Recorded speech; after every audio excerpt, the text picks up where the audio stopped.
Welcome to the first of our training modules on unhealthy alcohol use. In this brief introduction, we'll look at how unhealthy alcohol use is defined, what health impacts it has, and ways that primary care can help.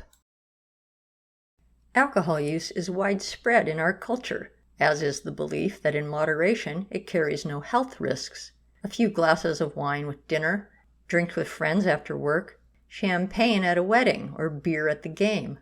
Many consider these to be harmless parts of social life and think of alcohol's potential dangers as existing beyond a line separating people with an alcohol use disorder from all other drinkers. But research now shows that alcohol has the potential to damage health at many levels of consumption and with any type of alcoholic beverage. Older studies that concluded that mild to moderate drinking was healthier than no alcohol use are now understood to have design flaws. Unhealthy alcohol use actually exists on a spectrum, and in all its forms is the third leading cause of preventable deaths. Only a fraction of those whose health is harmed by drinking meet the criteria for an alcohol use disorder.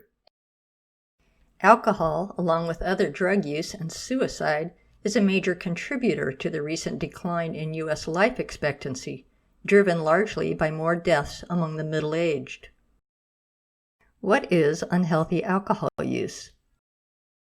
Unhealthy alcohol use is an overarching term for a range of use and includes risky drinking, defined as consumption of alcohol above the recommended limits, and alcohol use disorder, a pattern of drinking that meets some or all of these criteria: difficulty controlling one's drinking, preoccupation with alcohol, continued use despite adverse consequences, drinking more to get the same effect, and withdrawal upon cutting back or stopping alcohol use.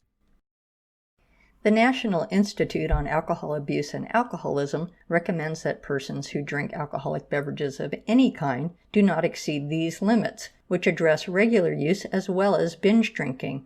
For men under the age of 65, no more than 4 drinks in a day and no more than 14 drinks per week. For all women and for men 65 and older, no more than 3 drinks in a day and no more than 7 drinks per week. You may be wondering, what constitutes a drink? A 12-ounce can or bottle of beer at 5% alcohol by volume is the equivalent of 1 drink. So is a 5-ounce glass of wine or an 1.5 ounces of hard liquor. Microbrews have introduced a wide range of alcohol content in beer, from under 5% for a Pilsner to over 10% for strong IPAs, some stouts, and some other beers. A can of beer with higher alcohol by volume may contain as much as 2 standard drinks.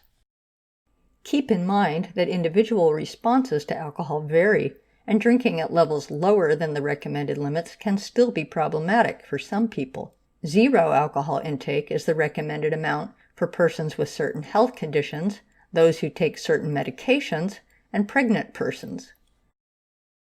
Here are some major classes of widely used medications, both prescription and over-the-counter, that interact harmfully with alcohol. For example, patients should avoid alcohol if they take the blood thinner warfarin, some antibiotics such as Flagyl, and a wide array of medications used to treat depression or anxiety. What adverse outcomes are caused by unhealthy alcohol use? When we think about the harms associated with alcohol use, we may think first of the consequences of driving under the influence, which undoubtedly take a serious individual and public health toll.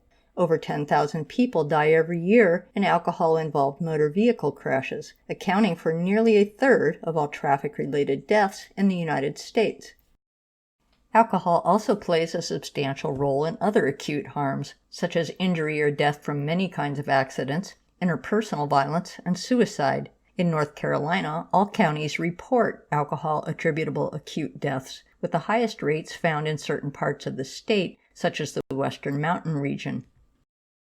Alcohol use also contributes to morbidity and mortality from chronic conditions, such as mental health problems, cancer of the mouth, throat, esophagus, colon, liver and breast, liver disease, other gastrointestinal problems, cardiovascular problems, and preterm birth complications and fetal alcohol syndrome.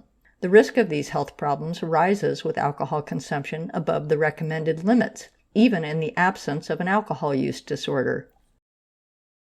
How can primary care help? The U.S. Preventive Services Task Force recommends screening for unhealthy alcohol use in primary care settings in adults 18 years or older, including pregnant women, and providing persons engaged in risky drinking with brief behavioral counseling interventions to reduce unhealthy alcohol use. The evidence supporting this recommendation showed that routine screening using validated questionnaires can identify patients with unhealthy alcohol use, and that brief counseling interventions can reduce consumption and improve outcomes.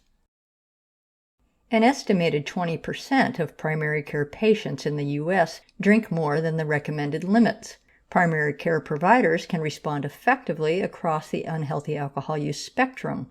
For those with risky drinking, brief counseling using evidence-based techniques can help them cut down their consumption. For persons with alcohol use disorder, counseling and referral to specialist treatment and other resources can help.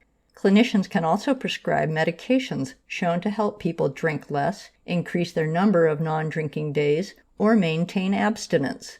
We'll talk more about these approaches in other videos. After implementation of screening and counseling at our center, the benefits were apparent to providers and staff. One provider noted, "I've had multiple patients cut back to healthy drinking limits after a few brief conversations about it. Many patients are grateful to know that cutting back a little bit can improve their health." You can have the satisfaction of helping your own patients do the same.